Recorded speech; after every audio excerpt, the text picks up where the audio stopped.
Perkenalkan, nama saya Gibi Hutosoid, NPM 202114500593, kelas S6E, mata kuliah pembinaan kompetensi mengajar. Baiklah, di sini saya akan memenuhi tugas dari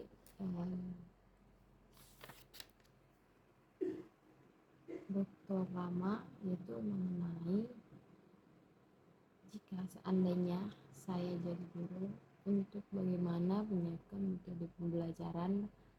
model pembelajaran dan media pembelajaran. Baik, kita akan membahas yang pertama, yaitu metode pembelajaran.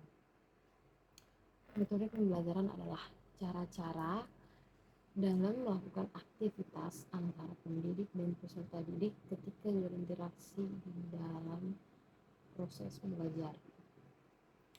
Seperti halnya yaitu tujuan pembelajaran, waktu, perlengkapan, sumber belajar maupun bahan ajar. Nah, di sini di dalam metode pembelajaran ini itu ada 3 sumber: guru, sumber belajar, dan siswa. Jadi yang pertama kita akan membahas mengenai interaksi antara guru dan siswa. Hal pertama yang dilakukan dalam metode pembelajaran ialah ceramah. Ceramah ini dapat digunakan guru sebagai untuk memicu guru memberikan motivasi ataupun semangat kepada siswa yang ada di dalam kelas. Dan yang kedua yaitu tanya jawab.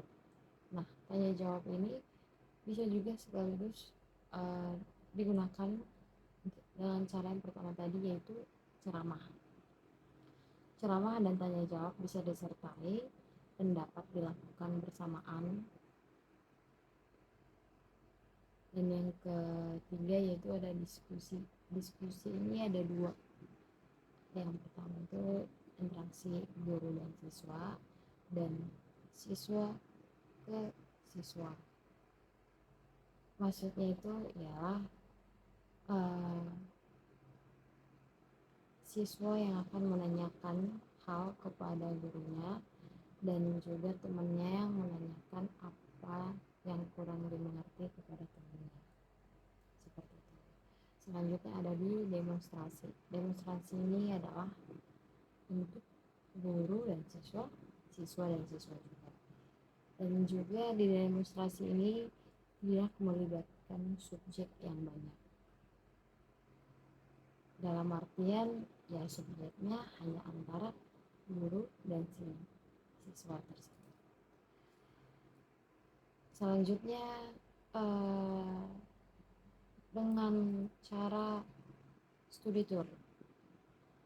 Di sini interaksi siswa dengan sumber belajar tadi. Jadi tadi antara guru dan siswa. Sekarang kita akan membahas dari siswa ke sumber belajar. Interaksi siswa dengan sumber belajar dapat kita lihat seperti contohnya itu di studi tour. Studi tour ini bukan yang dilakukan untuk hiburan atau yang lain. Jadi studi tour ini digunakan untuk mengunjungi sumber belajar,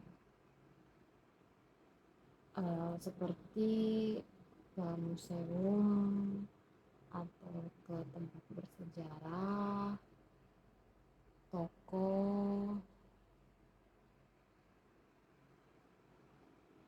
Selanjutnya ada di simulasi. Bedanya simulasi dan demonstrasi itu, simulasi sama-sama menggunakan objek, sedangkan di demonstrasi itu hanya 2 objek. Baik, saya akan lanjut yang kedua, yaitu mengenai mode pembelajaran.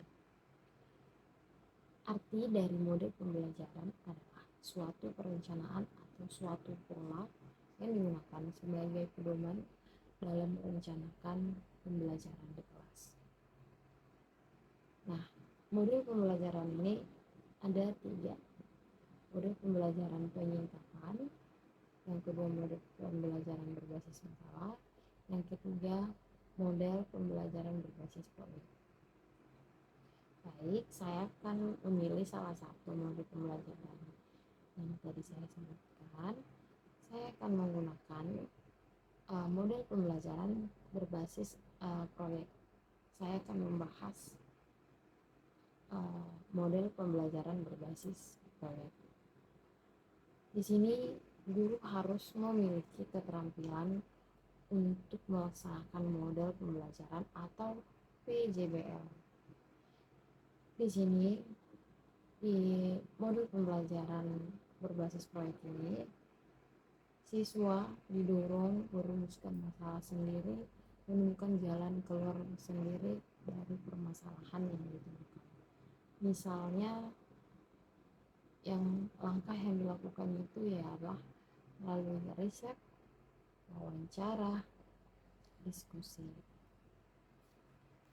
Di modul pembelajaran ini, dengan menggunakan PJBL, sehingga siswa belajar aktif, dapat mengembangkan kemampuan, misalnya mengolah data, bekerja dalam kelompok, siswa paham apa yang dipelajari.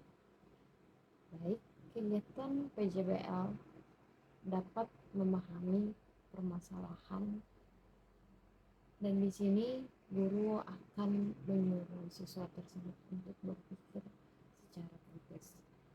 Bisa diingat, ciri khas dari PJBL itu ialah permasalahan dunia nyata, yaitu yang pertama menyelidiki masalah. Tadi yang di atas, kegiatan PJBL itu dapat kita ketahui yaitu memahami permasalahan.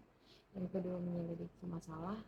Menyelidiki masalah ini adalah dengan cara diskusi dalam kelompok yang waktunya diberikan untuk menyelesaikan permasalahan tersebut dalam jangka 2 minggu. Di akhir, siswa akan menciptakan karya proyek. Misalnya, jika dia mengelola seperti kotak makanan dari bahan kardus, poster juga dari daur ulang kertas, dan juga untuk tong sampah.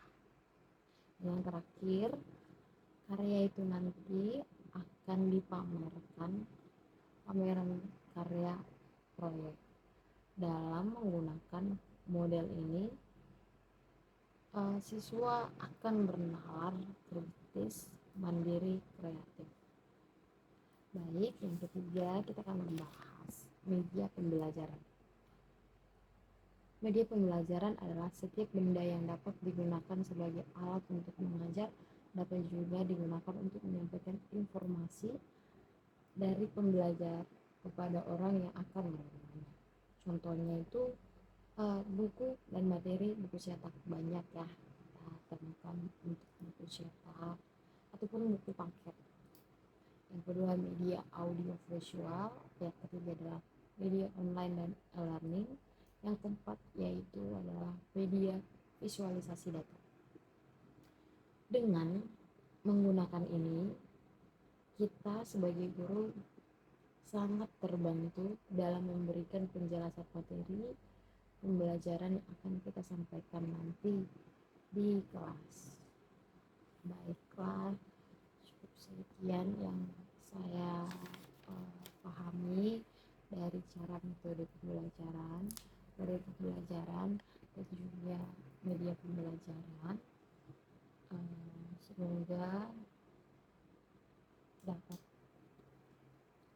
dipahami dan juga berguna. Baiklah, saya akan tutup. Selamat malam. Sampai berjumpa di lain